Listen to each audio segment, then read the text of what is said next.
ஆண்டவர் இரட்சகருமாக இயேசுவின் இனிதான நாமத்தினால் உங்களை வாழ்த்துகிறேன். கர்த்தர் கிருபையாய் மீண்டும் ஒரு புதிய நாளை காணும்படியான பாக்கியத்தை கொடுத்திருக்கிறார். இந்த நாள் நம்முடைய ஆவிக்குரிய சிந்தனைக்காக எபிரேயருக்கு எழுதின நிருபம் 7ஆம் அதிகாரம் 25ஆம் வசனத்தை நான் வாசிக்கிறேன். மேலும் தமது மூலமாய் பிதாவினிடத்தில் சேர்கிறவர்களுக்காக வேண்டுதல் செய்யும்படிக்கு இயேசு எப்பொழுதும் உயிரோடு இருக்கிறவராகையால் அவர்களை முற்றும்படியே ரட்சிக்க வல்லவராயிருக்கிறார். இயேசு எப்பொழுதும் உயிரோடு இருக்கிறார் இந்த இடத்துல சொல்லப்பட்டிருக்கிறது.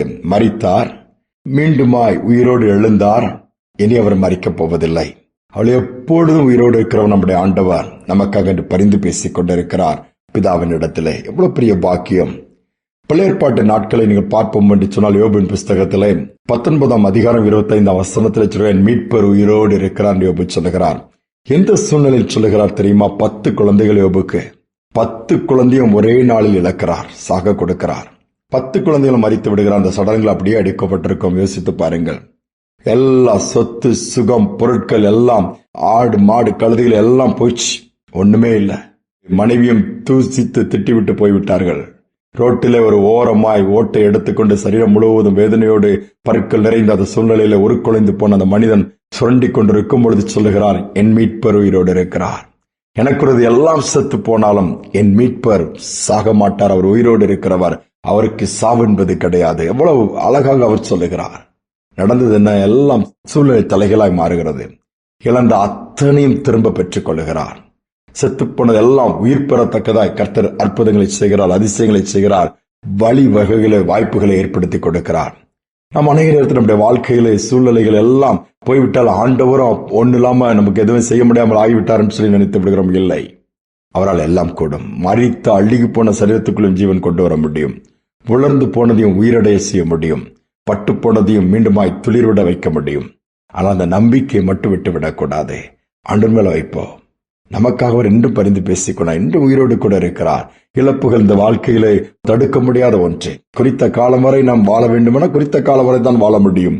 தேவனால் நியமிக்கப்பட்ட ஒன்று. மனிதனாய் பிறந்த ஒவ்வொருவரும் மரணத்தை சந்தித்து தான் ஆக வேண்டும்.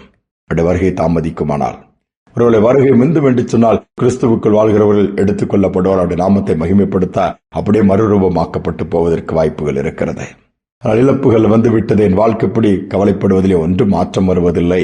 ஒன்று இயேசுவோடு கூட எங்க இருக்கிறோம், இல்லாவிட்டால் அங்கு அவரோடு கூட நித்திய நித்தமாய் வாழப் போகிறோம். அந்த நம்பிக்கையில தொடர வேண்டும். ஒரு அருமையான விதவை தாய், 3 பிள்ளைகள், முழுவதும் ஆண்டவரை நம்பி வாழ்கிற ஒரு தாய். அவர் எப்பொழுதும் சொல்வார்களாம், என் மீட்பர் உயிரோடு இருக்கிறார், என் இயேசு உயிரோடு இருக்கிறார். எடுத்ததுக்கெல்லாம் தான் சொல்வார்களாம், அவர் தான் என் குடும்பத்துக்கு பாதுகாப்பு, என் பிள்ளைகளுக்கு எல்லாம் அவர் தான். இப்படி இருக்கும்போது 3 குழந்தையில மூத்த குழந்தை திடீர்னு சிக்காகி மரணத்தை சந்திக்க நேர்ந்ததாம். கொஞ்சம் மனசுல கஷ்டம் தான், ஆனாலும் எல்லாவற்றையும் செய்துவிட்டு என் மீட்பர் உயிரோடு இருக்கிறார் என்று சொல்லி சந்தோஷமாய் திடப்படுத்திக் கொண்டு தொடர்ந்து நியமித்த பாதையில் ஓட ஆரம்பிச்சாங்களாம். நாட்கள் கடந்தது, மாதங்கள் கடந்தது. மீண்டுமாய் திடீரென்று அடுத்த குழந்தைக்கு ஒரு வியாதி வருகிறது. அதுவும் மரித்து போன உடனே முழுவதுமாய் உருக்குலைந்து அப்படியே தொய்ந்து போய் வாழ ஆரம்பித்து விட்டார்கள், புலம்ப ஆரம்பித்து விட்டார்கள். என் மீட்பர் உயிரோடு இருக்கிறார் சொல்லுவதற்கு மனம் இல்லாம அதெல்லாம் ஓரங்கட்டிட்டு அப்படியே முறுமுறுக்க ஆரம்பித்து விட்டார்கள். வேதனையோடு அழுது கொண்டிருக்கும் போது அந்த குட்டி குழந்தை, கடைசி குழந்தை காதுல போய், மம்மி ஏசு இறந்து போயிட்டாரா அப்படின்னு சொல்லி, அவர் உயிரோடு இல்லையான்னு சொல்லி கேட்டிருக்குது. எடுத்துக்கலாம், நீங்க என் மீட்பர் உயிரோடு இருக்கிறா, ஏசு உயிரோடு இருக்கிறான்னு சொல்லுவீங்க, இன்னைக்கு அழுதுட்டு இருக்கிறீங்களா போது இந்த வார்த்தை இந்த தாய்க்குள்ளே வேகமா ஒரு மின்சாரத்தை போல பாஞ்சதாம். உடனே இல்ல மீட்பர் உயிரோடு தான் இருக்கிறார்.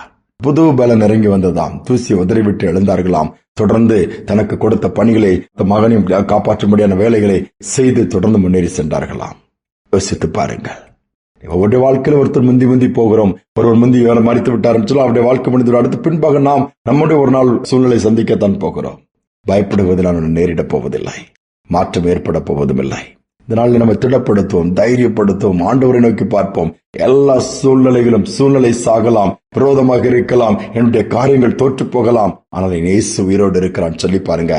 எல்லாவற்றிலும் ஜீவன் உண்டாகும், காரியங்கள் மாறும், தொடர்ந்து உங்களால் முன்னேறி செல்ல முடியும், இழந்து போனதை திருப்பிக் கொள்ளவும் முடியும். யோபுவின் தேவன் நம்முடைய தேவன். தாழ்த்தி ஒப்பு கொடுத்து ஜெபிப்போம். அன்பின் தகப்பனே, இந்த நல்ல நாளுக்காக, தருணத்திற்காக நன்றி செலுத்துகிறோம். உயிரோடு இருக்கிறீரப்பா, எங்களுக்காய் பரிந்து பேசுகிறீரப்பா. மீண்டும் எங்களுக்காய் வரப்போகிறீர்கள், அதற்காக நன்றி செலுத்துகிற நாளிலும் இழப்புகளை சந்தித்து தொய்ந்து போயிருக்கிற பிள்ளைகளை நினைவு கூறுங்க. வேதனோடு பிள்ளைகளை ஆறுதல் படுத்துங்கப்பா. நம்பிக்கை இழந்த பிள்ளைகளுக்கு மீண்டுமா நம்பிக்கை கொடுங்க. நீர் ஜீவனோடு இருக்கிறத காண்பீங்கப்பா. வலதுகையை பிடித்து தைரியம் சொல்லி நான் உனக்கு துணை நிற்கிறேன்னு சொல்லுங்க. திடப்படுத்துவதற்காய், தைரியப்படுத்துவதற்காய், பலப்படுத்துவதற்காய் ஸ்தோத்திரம் தாழ்த்தி ஒப்புக் கொடுக்கிறேன். இந்த நாள் முழுவதும் நடத்தல் இருக்கட்டும். தொடர்ந்து நீர் போதுமானவராயிரும். துதிகனமை ஏற்றுக்கொள்ளும் இயேசுவின் நாமத்தில் பிதாவே, ஆமேன் ஆமேன். நம்முடைய மீட்பர் உயிரோடு இருக்கிறார். நமக்கு என்ன குறை? ஒரு குறைவும் வராது. கர்த்தர் பார்த்துக் கொள்வார். குறைவுகள் இருந்தாலும் அவர் வரும் பொழுது நிறைவாய் மாறும். இந்த சிந்தனையோடு இந்த நாளை தொடருவோம். மீண்டுமாய் நாளை தினம் சந்திப்போம்.